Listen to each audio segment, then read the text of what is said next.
ರಸ್ತೆ ಬದಿ ನಡೆದುಕೊಂಡು ಹೋಗುತ್ತಿದ್ದ ಪಾದಚಾರಿಗಳ ಮೇಲೆ ಓಮ್ನಿ ಕಾರೊಂದು ನುಗ್ಗಿ ಬಂದಿದ್ದು ಬಾಲಕಿಗೆ ಗಂಭೀರ ಗಾಯಗಳಾಗಿ ಮೂವರು ಪವಾಡ ಸದೃಶವಾಗಿ ಪಾರಾಗಿದ್ದಾರೆ.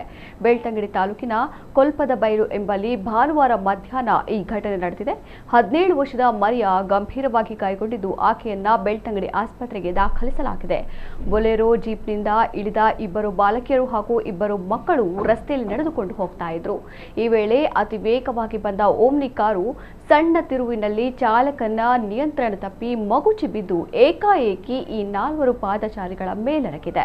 ಅದೃಷ್ಟವಶಾತ್ ಮಕ್ಕಳಿಬ್ಬರು ಹಾಗೂ ಯುವತಿಯೊಬ್ಬರು ಯಾವುದೇ ಗಾಯಗಳಿಲ್ಲದೆ ಅಪಾಯಗಳಿಲ್ಲದೆ ಪಾರಾಗಿದ್ದಾರೆ.